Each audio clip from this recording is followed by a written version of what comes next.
Hello friends, అందరూ ఎలా ఉన్నారు? నేను చాలా బాగున్నాను ఫ్రెండ్స్. ఈ 3 మెజర్మెంట్స్ తెలిస్తే చాలు, బ్లౌజ్ ఫెయిల్యూర్ అనేది ఉండదు. ఆ 3 మెజర్మెంట్స్ ఏంటి అనేది ఈ వీడియోలో క్లియర్గా ఎక్స్ప్లెయిన్ చేస్తాను.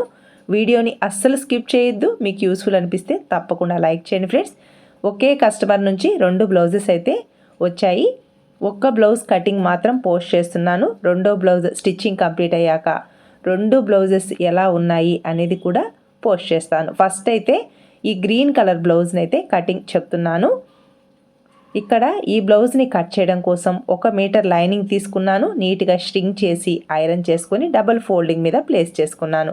ఫ్రంట్ ఓపెన్ బ్లౌజ్ కాబట్టి ఫోల్డింగ్ నా వైపు, ఓపెన్స్ అటువైపు ఉండేలా ప్లేస్ చేశాను. ఫస్ట్ మన మెథడ్లో బ్యాక్ పార్ట్ని కట్ చేస్తాం కాబట్టి ఫోల్డింగ్ నా వైపు ఉండేలా ప్లేస్ చేసుకొని ఎల్ స్కేల్ హెల్ప్తో మనం లైనింగ్ని స్ట్రింగ్ చేసినప్పుడు ఎర్రర్స్ వస్తాయి కదా, ఈ క్రింది వైపున హెచ్చు తగ్గులున్న క్లాత్ని ఇలా ఎల్ స్కేల్ హెల్ప్తో లైన్ని డ్రా చేసుకుని కట్ చేసుకున్నారనుకోండి, ఈ ఎర్రర్స్ అనేది నీట్గా పోతాయన్నమాట. చూసారా, ఇలా స్ట్రైట్గా లైన్ని డ్రా చేసుకొని ఇప్పుడు మన మెథడ్లో బ్యాక్ పార్ట్కేమో చెస్ట్ లూజ్ చాలా ఇంపార్టెంట్. చెస్ట్ లూజ్ ఒక్కటి తెలిస్తే చాలు, బ్లౌజ్ కటింగ్ మొత్తం ఈజీగా కట్ చేసేయచ్చు. అలాగే ఫ్రంట్ పార్ట్లో వాళ్ళ బస్ట్ సైజుకి తగినట్టుగా ఫ్రంట్ పార్ట్ పొడవు అనేది చాలా ఇంపార్టెంట్. అలాగే హ్యాండ్ పొడవు కూడా కరెక్ట్గా, కొందరికి షార్ట్ హ్యాండ్స్ కావాలి, కొందరికి ఎల్బో హ్యాండ్స్ కావాలి, కొందరికి షార్ట్ హ్యాండ్స్ కాకుండా ఎల్బో హ్యాండ్స్ కాకుండా మధ్యలోకి కావాలంటారు. అలా వాళ్ళ ఇష్టానికి తగినట్టుగా హ్యాండ్ పొడవు కూడా కరెక్ట్గా తీసుకోవాలి.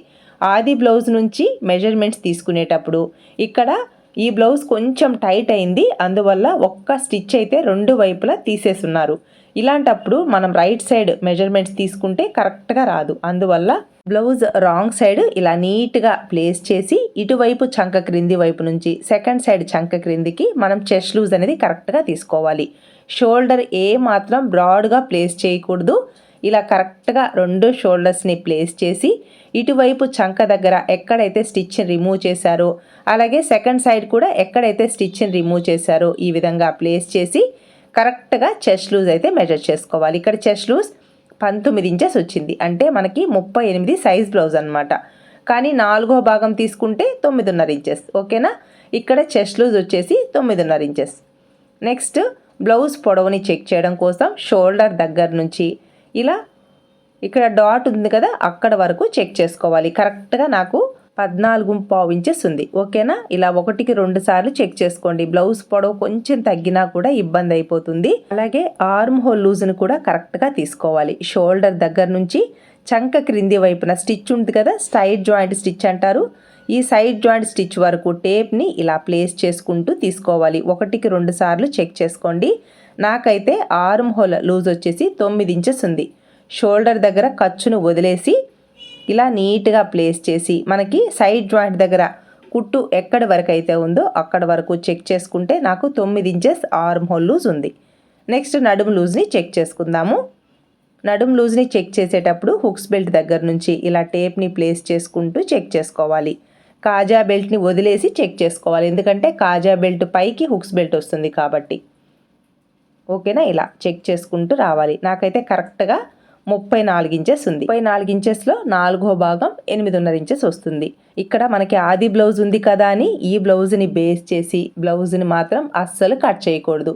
ఆది బ్లౌజ్ నుంచి మనం ఇలా టేప్తో మెజర్మెంట్స్ తీసుకొని బ్లౌజ్ని కట్ చేసాము అంటే చాలా నీట్గా ఫిట్టింగ్ వస్తుంది. ఇది ఫస్ట్ పాయింట్, గుర్తుపెట్టుకోండి. బ్యాక్ పార్ట్ నుంచి ఇలా మెజర్మెంట్స్ తీసుకొని బ్లౌజ్ని కట్ చేశారు అంటే ఫిట్టింగ్ చాలా నీట్గా వస్తుంది ఫ్రెండ్స్. ఇలా మనం బాడీ మెజర్మెంట్స్ తీసుకున్నాం కదా, ఈ మెజర్మెంట్స్ని బేస్ చేసుకొని ఇప్పుడు బ్యాక్ పార్ట్ని ఎలా మార్కింగ్ చేయాలో చూద్దాం. క్రింది వైపున 1/2 ఇంచ్ ఖర్చునిచ్చాను. ఇక్కడ బ్లౌజ్ పొడవు వచ్చేసి 14.5 ఇంచెస్ కదా, కరెక్ట్గా 14.5 ఇంచెస్కి మార్క్ చేసుకొని ఖర్చు కోసం పై వైపుకి ఒక 1/2 ఇంచ్కి మార్క్ చేసుకోవాలి. సేమ్ మార్కింగ్ని ఇంకొక దగ్గర కూడా మార్క్ చేసుకొని ఈ 2 మార్కింగ్స్ని ఇలా స్ట్రైట్గా కలుపుకోవాలి. ఇలా ఇంకొక దగ్గర మార్క్ చేయడం వల్ల బ్లౌజ్ పొడవు అనేది కరెక్ట్గా వస్తుంది. నెక్స్ట్ ఇక్కడ చెస్ట్ లూజ్ వచ్చేసి 9.5 ఇంచెస్ కదా, 9.5 ఇంచెస్కి మార్క్ చేసుకొని ఖర్చు కోసం 2 ఇంచెస్కి మార్క్ చేస్తున్నాను. ఇక్కడ సైడ్ జాయింట్ వైపు 2 ఇంచెస్ ఖర్చు ఇవ్వాలా అని అడుగుతున్నారు. ఏ సైజ్ బ్లౌజ్కి ఎంత ఖర్చు ఇవ్వాలి అని కూడా మన ఫ్రెండ్స్ అడుగుతున్నారు. ఈ డౌట్ని కూడా ఈ వీడియోలో క్లియర్ చేస్తాను. నెక్స్ట్ ఇక్కడ నడుము లూజ్ 8.5 ఇంచెస్, ఇక్కడ డాట్స్ కోసం 1 లేదా 1.5 ఇంచెస్కి మార్క్ చేసుకొని నేనైతే సైడ్ జాయింట్ వైపు 2 ఇంచెస్ ఖర్చునిస్తున్నాను. ఈ 2 మార్కింగ్స్ని ఇలా స్ట్రైట్గా కలుపుకోవాలి. నెక్స్ట్ మన మెథడ్లో చెస్ట్ లూజ్ని బేస్ చేసుకొని ఫుల్ షోల్డర్ని మార్క్ చేస్తాను. ఇక్కడ మనం కట్ చేస్తున్నది medium size blouse. Medium size బ్లౌజ్కి ఫుల్ షోల్డర్ 5.5 ఇంచెస్ నుంచి 5.35 ఇంచెస్ వరకు ఇవ్వచ్చు అనమాట. ఈ కస్టమర్కి షోల్డర్ డ్రాప్ అయ్యే ప్రాబ్లం ఉంది, అందువల్ల నేను ఫుల్ షోల్డర్ 5.5 ఇంచెస్కి మార్క్ చేస్తున్నాను. షోల్డర్ బ్రాడ్గా ఉందనుకోండి, అలాంటప్పుడు 5.35 లేదా 6 ఇంచెస్ వరకు కూడా ఇవ్వచ్చు ఈ సైజ్ బ్లౌజ్కి. ఈ కస్టమర్కి షోల్డర్ అంత బ్రాడ్గా లేదు కాబట్టి నేను 5.5 ఇంచెస్ ఫుల్ షోల్డర్ని మార్క్ చేసుకొని ఖర్చు కోసం లోపలి వైపుకి ఒక 1/2 ఇంచ్ని మార్క్ చేశాను. ఇక్కడ షోల్డర్ స్ట్రిప్ ఎంత ఉందో మార్క్ చేసుకోవాలి. ఇక్కడ 2.5 ఇంచెస్ ఉంది, నేనైతే 2.5 ఇంచెస్కి 1 పాయింట్ ఎక్కువే ఇస్తున్నాను షోల్డర్ స్ట్రిప్. నెక్ వెడల్పు వచ్చేసి 2.5 ఇంచెస్కి మార్క్ చేశాను. నెక్స్ట్ బ్యాక్ నెక్ డీప్ ఎంత ఉందో ఇలా కరెక్ట్గా బ్యాక్ పార్ట్ని మధ్యలోకి ఫోల్డ్ చేసుకొని బ్యాక్ నెక్ డీప్ని అయితే మార్క్ చేసుకోవాలి. క్రింది వైపున నేను ఖర్చుని ఇచ్చాను కదా, ఆ ఖర్చు పై వైపున బ్యాక్ పార్ట్ని కరెక్ట్గా మధ్యలోకి ఫోల్డ్ చేసుకొని పై వైపుకి ఇలా 1.5 ఇంచ్ అయితే మార్క్ చేసుకోవాలి. మెడ పీస్ని స్టిచ్ చేశాక నెక్ డీప్ ఎంత అయితే వస్తుందో అంతవరకు బ్యాక్ నెక్ డీప్ అయితే రెడీ అవుతుంది. క్రింది వైపున కూడా 2.5 ఇంచెస్కి మార్క్ చేసుకొని ఇలా బాక్స్ని డ్రా చేసుకోవాలి. ఈ బాక్స్లో నెక్ షేప్ ఏ షేప్ కావాలంటే ఆ షేప్ని డ్రా చేసుకోవాలి. ఈ కస్టమర్ రౌండ్ నెక్ చెప్పారు, అందువల్ల క్రింది వైపున 1.5 ఇంచ్కి బ్రాడ్ వచ్చేలా మార్క్ చేస్తున్నాను. ఈ బ్రాడ్ కూడా కస్టమర్ చాయిస్. ఇక్కడ బ్లౌజ్ వేసుకున్నప్పుడు పట్టినట్టు లేకుండా ఫ్రీగా ఉండడం కోసం 1.5 ఇంచ్ బ్రాడ్ ఇస్తున్నాను. బాగా బ్రాడ్గా కావాలి లేదా బ్రాడ్ ఇష్టపడే వాళ్ళకి 1/2 ఇంచ్ లేదా 3/4 ఇంచ్ వరకు బ్రాడ్ ఇవ్వచ్చు. నెక్స్ట్ ఇక్కడ ఆర్మ్ హోల్ 9 ఇంచెస్ కాబట్టి ఇటువైపు ఫుల్ షోల్డర్ 5.5 ఇంచెస్, చంక డౌన్ వచ్చేసి 6 ఇంచెస్కి మార్క్ చేసుకుంటున్నాను. అంటే మనకి ఆర్మ్ హోల్ లూజ్ ఎక్కువ ఉంది కాబట్టి నేను చంక డౌన్ 6 ఇంచెస్కి మార్క్ చేసుకుంటున్నాను. ఈ 2 మార్కింగ్స్ని ఎల్ షేప్లో ఇలా నీట్గా కలుపుకోవాలి. కార్నర్లో ఖచ్చితంగా 1.5 ఇంచెస్కి మార్క్ చేసుకోవాలి. పై వైపున ఖర్చు కోసం 1/2 ఇంచ్ని మార్క్ చేసుకొని ఈ 2 లైన్స్ మధ్యలోకి ఇలా డ్రా చేసుకోవాలి. ఇలా డ్రా చేయడం వలన కర్వ్డ్ స్కేల్ని ప్లేస్ చేసి ఈజీగా ఇలా ఆర్మ్ హోల్ కర్వ్ని డ్రా చేసుకోవచ్చు, లేదా డైరెక్ట్గా డ్రా చేసుకోవచ్చు కూడా. మధ్యలో మనం లైన్స్ని డ్రా చేసాం కాబట్టి. లేదు కర్వ్డ్ స్కేల్ ఉంటే ఈజీగా ఇలా ఆర్మ్ హోల్ కర్వ్ని డ్రా చేసుకోవచ్చు. పై వైపున ఖర్చును వదిలేసి చంక రౌండ్ని ఇలా చెక్ చేసుకోవాలి. చూసారా ఎంత కరెక్ట్గా మనకి 9 ఇంచెస్ ఆర్మ్ హోల్ లూజ్ ఉంది కదా, ఈ ఆర్మ్ హోల్ లూజ్ కరెక్ట్గా మ్యాచ్ అయ్యేలా ఇలా రావాలి. సపోజ్ ఇలా మ్యాచ్ కాలేదు అంటే ఈ చంక డౌన్ని పైకి కానీ క్రిందికి కానీ అడ్జస్ట్ చేసుకోవాలి. నాకైతే కరెక్ట్గా మ్యాచ్ అయింది కదా. నెక్స్ట్ నడుం దగ్గర బ్లౌజ్ అనేది మరి క్రిందికి దిగినట్టుగా లేకుండా క్రింది వైపున 1/2 ఇంచ్కి క్రాస్గా కట్ చేసేయాలి. నేనైతే ఫస్ట్ బ్యాక్ పార్ట్ని మార్కింగ్ చేసుకునే విధంగా కట్ చేసి నెక్స్ట్ క్రింది వైపున 1/2 ఇంచ్కి కట్ చేస్తాను. నెక్స్ట్ మీరు అడుగుతూ ఉన్నారు కదా సైడ్ జాయింట్ వైపు ఎంత ఖర్చు ఇవ్వాలి అని. ఏ సైజ్ బ్లౌజ్కైనా 2 ఇంచెస్ ఖర్చు ఇవ్వండి. ఎందుకంటే మన లేడీస్ ఆల్మోస్ట్ కొంచెం లావ్ అవుతూ తగ్గుతూ ఉంటారు. ఎక్కువ లావ్ అవ్వడమే కానీ తగ్గడం పెద్దగా ఉండదు కదా ఫ్రెండ్స్. అందువల్ల లావ్ అయినప్పుడు ఇలా ఖర్చు ఉండడం వల్ల ఈజీగా వాళ్ళు రిమూవ్ చేసుకుంటూ ఉండొచ్చు అనమాట. అంటే ఎక్కువ డేస్ ఎక్కువ మంత్స్ మనకి బ్లౌజ్ అనేది యూస్ చేసుకోవచ్చు. అలా కాకుండా కొందరు లేడీస్ వచ్చేసి ఖర్చు ఎక్కువ ఇచ్చాము అంటే లోపల గుచ్చుకుంటూ ఉంటుంది అని అంటారు. అలాంటప్పుడు 1.5 ఇంచెస్ ఖర్చు ఇస్తే సరిపోతుంది అలాంటి కస్టమర్స్కి. మామూలుగా కొంచెం బొద్దుగా ఉన్నవాళ్ళు, కొంచెం లావ్ అవుతూ ఉంటారు చూసారా, అలాగే హెల్త్ ప్రాబ్లమ్స్ ఉన్నవాళ్ళు, షుగర్ లేదా థైరాయిడ్ ఇలాంటి పేషెంట్స్ అయితే 2 ఇంచెస్ ఖర్చు ఇవ్వండి. ఎందుకంటే వాళ్ళు ఎక్కువ లావ్ అవుతూ ఉంటారు, ఇబ్బంది లేకుండా ఉంటుంది. అలాగే బాగా బొద్దుగా ఉన్న వాళ్ళకు కూడా 2 ఇంచెస్ ఖర్చు ఖచ్చితంగా ఇవ్వండి. వాళ్ళకి బ్లౌజ్ అనేది ఎక్కువ రోజులు వస్తుందన్నమాట. ఖర్చు ఎక్కువ ఇవ్వడం వల్ల ఒకవేళ లావ్ అయినా స్టిచ్చెస్ వేసుకోవడానికి ఈజీగా ఉంటుంది. ఓకేనా ఫ్రెండ్స్. సైడ్ బ్యాక్ పార్ట్ని కట్ చేసాం కదా. నెక్స్ట్ సెకండ్ సైడ్ హ్యాండ్స్ని కట్ చేయడం కోసం మామూలుగా 4 వైపులా క్లాత్ని ఫోల్డ్ చేస్తే 4 వైపులా జాయింట్ వేసుకోవాలి. మనం ఒక్క సైడ్ మాత్రమే జాయింట్ వేసుకుంటే సరిపోతుంది, లైనింగ్ క్లాతే కాబట్టి. అందువల్ల క్లాత్ని ఇలా ఫోల్డ్ చేసి ఎల్ స్కేల్ హెల్ప్తో నీట్గా లైన్ని డ్రా చేసుకొని క్రింది వైపున ఎక్స్ట్రా క్లాత్ని కట్ చేశాను. ఇక్కడ హ్యాండ్ పొడవు 9 ఇంచెస్, హ్యాండ్ లూజ్ వచ్చేసి 5.35 ఇంచెస్ ఉంది. ఇలా మార్క్ చేసుకున్న తర్వాత నెక్స్ట్ ఇక్కడ మీరు హెమ్మింగ్ వేయాలి అంటే 1 ఇంచు ఖర్చు తీసుకోండి. నేనైతే పైపింగ్ని స్టిచ్ వేస్తున్నాను కాబట్టి క్రింది వైపున 1/2 ఇంచు ఖర్చు తీసుకొని హ్యాండ్ పొడవు 9 ఇంచెస్కి మార్క్ చేసుకొని పై వైపున ఖర్చు కోసం ఒక 1/2 ఇంచు మార్క్ చేసుకున్నాను. టోటల్గా 10 ఇంచెస్కి ఇంకొక దగ్గర కూడా మార్క్ చేసుకోవాలి. ఇలా మార్క్ చేయడం వల్ల మనకి హ్యాండ్ పొడవు అనేది కరెక్ట్గా వస్తుంది. నెక్స్ట్ హ్యాండ్ లూజ్ వచ్చేసి 5/3 ఇంచెస్ కదా, 5/3 ఇంచెస్కి మార్క్ చేసుకోవాలి. ఈ సైజ్ బ్లౌజ్కి హ్యాండ్ డౌన్ 3.5 ఇంచెస్కి మార్క్ చేసుకొని ఇలా స్ట్రైట్గా లైన్ని డ్రా చేసుకోవాలి. క్రింది వైపున 5/3 ఇంచెస్కి హ్యాండ్ లూజ్ అయితే మార్క్ చేసుకుంటున్నాను. ఇక్కడ ఖర్చు కోసం 2 ఇంచెస్కి మార్క్ చేసుకుంటున్నాను. ఎందుకంటే మనకి బ్యాక్ పార్ట్కి ఫ్రంట్ పార్ట్కి ఖర్చు 2 ఇంచెస్ ఇచ్చాను కాబట్టి ఇక్కడ కూడా 2 ఇంచెస్కి మార్క్ చేసుకోవాలి. నెక్స్ట్ షోల్డర్ దగ్గర 2 ఇంచెస్కి మార్క్ చేసుకొని మనకి బ్యాక్ పార్ట్లో ఆర్మ్ హోల్ ఫిట్టింగ్ పాయింట్ వచ్చేసి 9 ఇంచెస్ ఉంది కదా, ఇక్కడ కూడా ఒక 1/4 ఇంచు తగ్గించేసి 8/3 ఇంచెస్కి ఆర్మ్ హోల్ ఫిట్టింగ్ పాయింట్ని మార్క్ చేసుకోవాలి. ఇలా మార్క్ చేయడం వల్ల మనం హ్యాండ్ని అటాచ్ చేసినప్పుడు మనకి సైడ్ జాయింట్ దగ్గర ఈ టక్స్ అనేది కరెక్ట్గా మ్యాచ్ అవుతాయి అన్నమాట. ఎందుకంటే ఈ కరువుకి సాగే గుణం ఉంటుంది కాబట్టి ఇక్కడ ఒక 1/4 ఇంచ్ అనేది తగ్గించి మనం ఈ టక్స్ పాయింట్ని మార్క్ చేసుకోవాలి. హ్యాండ్ కర్వ్ అనేది చాలా ఇంపార్టెంట్. మనం హ్యాండ్కి ఈ కర్వ్ షేప్ ఎంత నీట్గా డ్రా చేస్తామో ఫిట్టింగ్ అంత నీట్గా ఉంటుంది. నెక్స్ట్ ఇలా బాడీ ఫిట్టింగ్ పాయింట్ లైన్ ఉంది కదా, హ్యాండ్ లూజ్ అలాగే ఆర్మ్ హోల్ ఫిట్టింగ్ పాయింట్, ఈ 2 మార్కింగ్స్ని లెగ్ కర్వ్డ్ స్కేల్ని ప్లేస్ చేసి కర్వ్ షేప్ నీట్గా వచ్చేలా మార్క్ చేసుకోవాలి. మార్క్ చేసుకున్న విధంగా హ్యాండ్స్ పార్ట్ని కట్ చేసుకున్నారు అంటే ఫిట్టింగ్ చాలా నీట్గా వస్తుంది ఫ్రెండ్స్. ఇలా నీట్గా హ్యాండ్కి కరువుని ఎంత నీట్గా డ్రా చేస్తామో లోతుని కూడా అంతే నీట్గా కట్ చేసుకోవాలి. మీరు హ్యాండ్కి లోతుని అలాగే ఈ కర్వ్ షేప్ని డైరెక్ట్గా డ్రా చేయడం రాకపోతే బిగినర్స్ అయితే ఫస్ట్ కర్వ్డ్ స్కేల్ని ప్లేస్ చేసి లేదా ఇప్పుడు ఆర్మ్ హోల్ స్కేల్ ఉంది కదా, ఈ స్కేల్స్ని యూజ్ చేసి ఈజీగా ఇలా హ్యాండ్కి కర్వ్ని లోతుని డ్రా చేసుకోవచ్చు.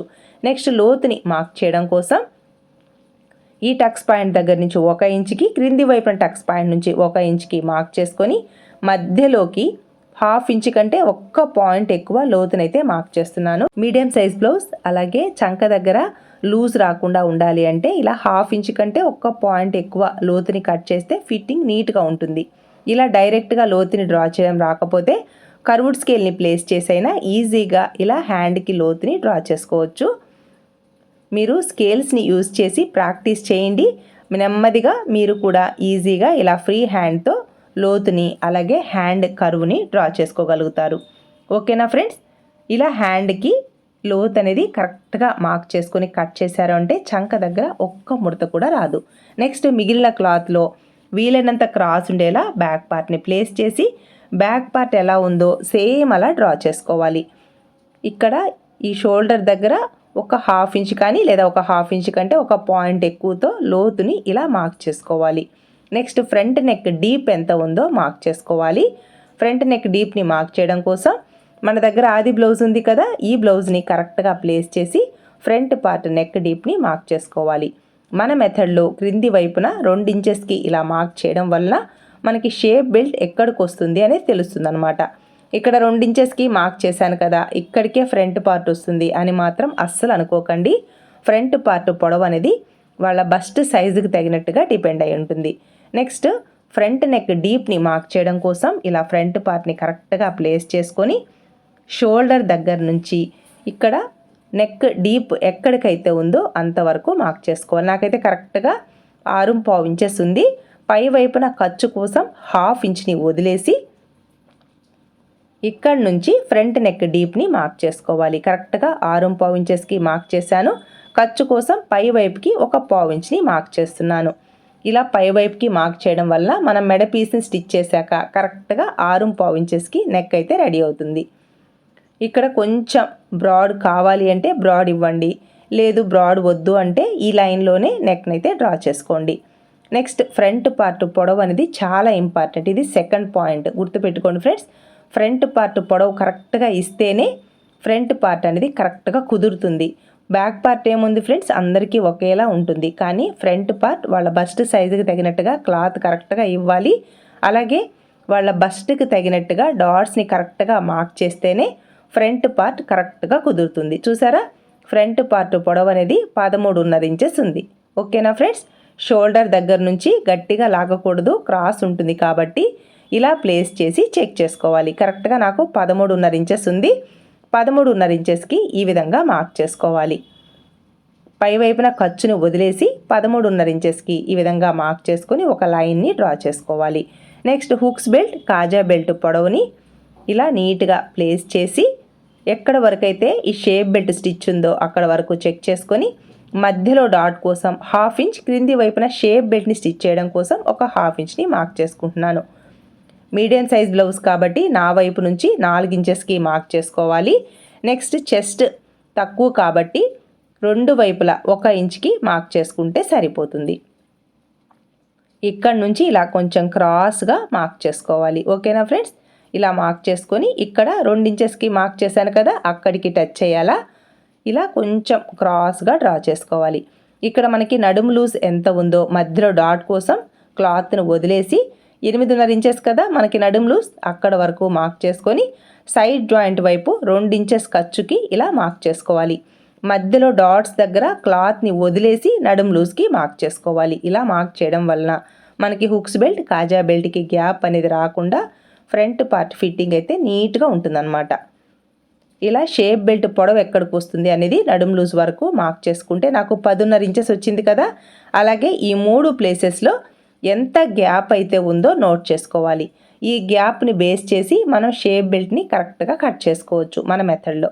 నెక్స్ట్ హుక్స్ బెల్ట్, కాజా బెల్ట్ కోసం ఇలా ఒక 1/2 ఇంచుకి ఎక్స్ట్రాగా మార్క్ చేసుకుంటే మనకి హుక్స్ బెల్ట్కి, కాజా బెల్ట్కి గ్యాప్ అనేది రాకుండా నీట్గా ఉంటుందన్నమాట. చూసారా? ఇలా మార్క్ చేసుకున్న విధంగా ఫ్రంట్ పార్ట్ని కట్ చేసుకోవాలి. క్రింది వైపున నేను నోట్ చేశాను కదా, ఇలా నోట్ చేసిన ఈ గ్యాప్కి స్టిచ్చింగ్లో క్రింది వైపున, పై వైపున ఖర్చు కోసం మీరు ఎంతైతే యూస్ చేస్తారో అంత ఖర్చును తీసుకుంటూ షేప్ బెల్ట్ని కట్ చేసుకోవాలి. ఇక్కడ చెస్ట్ తక్కువ కాబట్టి మీకు షేప్ బెల్ట్ మరీ పెద్దదిగా వస్తుంది, పొట్ట మీదికి వచ్చేస్తుంది అనుకుంటే షేప్ బెల్ట్ని ఎలా కట్ చేసుకోవాలి అనేది కూడా క్లియర్గా ఎక్స్ప్లెయిన్ చేస్తాను. ఓకేనా ఫ్రెండ్స్? ఇలా మనం ఫ్రంట్ పార్ట్ని మార్క్ చేసుకున్న విధంగా కట్ చేసుకోవాలి. ఇలా బ్యాక్ పార్ట్ని, ఫ్రంట్ పార్ట్ని, హ్యాండ్స్ పార్ట్ని కట్ చేసాం కదా. నెక్స్ట్ షేప్ బెల్ట్ చెస్ట్ క్రింద మాత్రమే రావాలి. అలాని చెస్ట్ని ప్రెస్ చేసినట్టుగా అస్సలు రాకూడదు. అలాని ఫ్రంట్ పార్ట్ లూజ్గా వచ్చేసి క్రింది వైపున షేప్ బెల్ట్ వచ్చినా కూడా బాగుండదన్నమాట. ఇలా ఫ్రంట్ పార్ట్ని కట్ చేశాక వాళ్ళ బస్ట్ సైజుకి తగినట్టుగా డాట్స్ని ఎలా మార్క్ చేసుకోవాలో కూడా చూద్దాం. ఇక్కడ టక్స్ ఇచ్చాను కదా, ఈ టక్స్ పాయింట్ దగ్గర నుంచి మనం డాట్స్ని ఎలా మార్క్ చేయాలో క్లియర్గా చెప్తాను. ఇక్కడ చెస్ట్ తక్కువ కాబట్టి 2.5 లేదా 2.35 ఇంచెస్కి ఫస్ట్ డాట్ పొడవు అనేది సరిపోతుంది అనమాట. క్లాత్ని కరెక్ట్గా ఇలా మధ్యలోకి ఫోల్డ్ చేసుకొని ఇక్కడ నేను డాట్ హైట్ వచ్చేసి 2.35 ఇంచెస్కి మార్క్ చేసుకుంటున్నాను. వెడల్పు 2 వైపులా 1 ఇంచుకి మార్క్ చేసుకుంటే సరిపోతుంది. మీకు కప్ షేప్ రౌండ్గా కావాలి అంటే ఇలా కొంచెం కర్వ్ షేప్తో స్టిచ్ వేసుకోండి. లేదు కప్ షేప్ మీకు కూసిగా కావాలి అంటే క్రాస్గా అంటే స్ట్రెయిట్గా స్టిచ్ వేసుకోండి. నెక్స్ట్ రెండో డాట్ని 2.5 ఇంచెస్కి మార్క్ చేసుకుంటున్నాను. కరెక్ట్గా ఇలా 2.5 ఇంచెస్కి టేప్ని ప్లేస్ చేసి రెండో డాట్ని మార్క్ చేసుకోవాలి. మూడో డాట్ని ఫస్ట్ డాట్కి క్రాస్గా ఇలా ప్లేస్ చేసి 3.35 ఇంచెస్కి మార్క్ చేసుకుంటే సరిపోతుంది. ఈ 3 డాట్స్కి మధ్యలో గ్యాప్ అనేది ఒకేలా ఉండాలన్నమాట. ఎక్కువ ఉండకూడదు. చెస్ట్ ఎక్కువ ఉన్నప్పుడు మాత్రం ఫస్ట్ డాట్ పొడవు అనేది పెరుగుతుంది. ఇలా చెస్ట్ తక్కువ ఉండి మీడియం సైజ్ బ్లౌజెస్ అయితే ఈ 3 డాట్స్కి మధ్యలో గ్యాప్ అనేది ఒకేలా ఉంటే ఈ కప్ షేప్ అనేది నీట్గా వస్తుందన్నమాట. నెక్స్ట్ షేప్ బెల్ట్ని డ్రా చేయడం కోసం మిగిలిన క్లాత్లో ఈ క్రింది వైపున కోరాస్ దగ్గర హెచ్చు తగ్గులు లేకుండా ఇలా లైన్ని డ్రా చేసుకోవాలి. ఇక్కడ షేప్ బెల్ట్ పొడవు వచ్చేసి మనకి 10.5 ఇంచెస్ ఉంది కదా, 10.5 ఇంచెస్కి మార్క్ చేసుకొని మధ్యలో 5.5 ఇంచెస్ దగ్గర ఇంకొక మార్కింగ్ కూడా వేసుకోవాలి. ఇక్కడ 10.5 ఇంచెస్కి మనం ఒక 1/2 ఇంచ్ ఎక్స్ట్రా తీసుకున్న ఇబ్బంది ఏమీ లేదు. నేనైతే 11 ఇంచెస్ తీసుకున్నాను. మధ్యలో ఇంకొక మార్కింగ్ కూడా వేసుకున్నాను. ఫస్ట్ ప్లేస్లో 3 ఇంచెస్ ఉంది. ఇక్కడ నేను ఖర్చు కోసం 1 ఇంచ్ ఎక్స్ట్రా తీసుకుంటున్నాను. 4 ఇంచెస్కి మార్క్ చేసుకుంటున్నాను. మధ్యలో మీకు ఎంత గ్యాప్ అయితే వస్తుందో ఆ గ్యాప్కి 1 ఇంచ్ అయితే తీసుకోవాలి. ఎందుకంటే క్రింది వైపున షేప్ బెల్ట్ని స్టిచ్ చేయడం కోసం, పై వైపున మనం ఫ్రంట్ పార్ట్ని యాడ్ చేయడం కోసం అన్నమాట. ఇక్కడ నాకు 1.5 ఇంచెస్ ఉంది. ఇక్కడ నేను 2.5 ఇంచెస్ తీసుకుంటున్నాను మధ్యలో. అలాగే మూడవ ప్లేస్లో 1.35 ఇంచెస్ ఉంది. ఇక్కడ నేను 2.35 ఇంచెస్ తీసుకుంటున్నాను. ఇలా ఈ 3 మార్కింగ్స్ని ఇలా క్రాస్గా పై వైపున ఈ కరువు షేప్ అనేది నీట్గా రావాలి. అప్పుడే ఫ్రంట్ పార్ట్ నీట్గా కుదురుతుందన్నమాట. స్ట్రైట్గా ఉందనుకోండి, స్ట్రైట్కి సాగే గుణం ఉండదు, టైట్గా ప్రెస్ అయినట్టు వస్తుంది. అందువల్ల ఫ్రంట్ పార్ట్కి కానీ షేప్ బెల్ట్కి కానీ పై వైపున ఇలా కరువు షేప్ రావాలి. మీకు ఈ క్రింది వైపున షేప్ బెల్ట్ మరీ పొట్ట మీదికి వెళ్తుంది అనిపిస్తే ఈ క్రింది వైపున ఒక 1/2 ఇంచ్కి ఇలా క్రాస్గా కట్ చేసేయండి. చాలా నీట్గా ఫిట్టింగ్ వస్తుంది. మీకు నచ్చితేనే ఇలా కట్ చేయండి, లేదంటే మీ ఇష్టం అనమాట. నేనైతే ఇలా క్రాస్గా క్రింది వైపున కట్ చేస్తున్నాను. చాలా నీట్గా ఫిట్టింగ్ వస్తుంది. నెక్స్ట్ ఈ ఫ్రంట్ సైడ్ టక్స్ని ఇస్తే మనకి ఎడమ చేతి వైపు కుడి చేతి వైపు షేప్ బెల్ట్స్ అనేది కరెక్ట్గా వస్తాయన్నమాట. క్రింది వైపున బిగ్ బార్డర్ దగ్గరేమో హ్యాండ్స్ని కట్ చేసి హ్యాండ్స్కి పై వైపున ఫోల్డింగ్ మీద బ్యాక్ పార్ట్ని, అలాగే క్రింది వైపున షేప్ బెల్ట్ని, నెక్స్ట్ ఈ ఫ్రంట్ పార్ట్ని ఇలా కట్ చేశాను. ఇలా బ్లౌజ్ కటింగ్ అయితే కంప్లీట్ అయింది ఫ్రెండ్స్. అలాగే సేమ్ మెజర్మెంట్తో నేను ఇంకొక బ్లౌజ్ని కూడా కట్ చేస్తున్నానని చెప్పాను కదా, ఈ బ్లౌజ్ని కూడా కట్ చేశాను. ఈ 2 బ్లౌజెస్కి మ్యాచ్ అయ్యేలా గోల్డ్ కలర్తో అయితే ఈ 2 బ్లౌజెస్కి ఇన్విజిబుల్గా థ్రెడ్ పైపింగ్ని నార్మల్ పాదంతో ఎలా స్టిచ్ వేసుకోవాలి అనేది ముందు వీడియోస్లో క్లియర్గా చెప్పున్నాను. మీకు ఒకవేళ ఇంట్రెస్ట్ ఉంటే మన ఛానల్లో ఒకసారి చెక్ చేసుకోండి. ఈ 2 బ్లౌజెస్ స్టిచ్చింగ్ అయితే పోస్ట్ చేయలేకపోతున్నాను ఫ్రెండ్స్. బ్లౌజ్ స్టిచ్చింగ్ కంప్లీట్ అయ్యాక బ్లౌజ్ లుక్ అయితే ఇలా ఉంది. బ్యాక్ పార్ట్లో రౌండ్ నెక్, అలాగే ఫ్రంట్ పార్ట్లో కూడా రౌండ్ నెక్. వాళ్ళ బస్ట్ సైజుకి తగినట్టుగా ఇలా డాట్స్ని ఫ్రంట్ పార్ట్ని ఈ విధంగా స్టిచ్ వేశాను. ఈ బ్లౌజ్ శారీ అయితే ఇలా ఉంది ఫ్రెండ్స్. నెక్స్ట్ ఈ బ్లౌజ్కి పైపింగ్ని ఇన్విజిబుల్గా నార్మల్ పాదంతో స్టిచ్ వేశాను. చూసారా పైపింగ్ ఎంత నీట్గా ఉందో, సన్నని లైన్ లాగా ఇలా నీట్గా స్టిచ్ వేసుకోవాలి అంటే పైపింగ్ని ఇలా నార్మల్ పాదంతో హెమ్మింగ్ మెథడ్లో మీరు స్టిచ్ వేసుకోవాలి అంటే మన ఛానల్లో చాలా వీడియోస్ ఉన్నాయి, ఒకసారి చెక్ చేసుకోండి. సేమ్ మెజర్మెంట్తో నేను ఇంకొక బ్లౌజ్ను కూడా స్టిచ్ వేశాను. ఈ బ్లౌజ్కి మ్యాచ్ అయ్యేలా గోల్డ్ కలర్తో ఇలా ఇన్విజిబుల్గా థ్రెడ్ పైపింగ్ అయితే డిజైన్ చేశాను. ఈ బ్లౌజ్ శారీ అయితే ఇలా ఉంది ఫ్రెండ్స్. ఈ 2 బ్లౌజెస్లో మీకు ఏ బ్లౌజ్ బాగా అనిపించిందో కమెంట్స్లో చెప్తారు కదా. ఈ వీడియో మీకు యూస్ఫుల్ అనిపిస్తే లైక్ చేయండి, షేర్ చేయండి. ఎప్పటికీ ఇలాగే ఉంటుంది అనుకుంటున్నాను. Thanks for your support. Thanks for watching.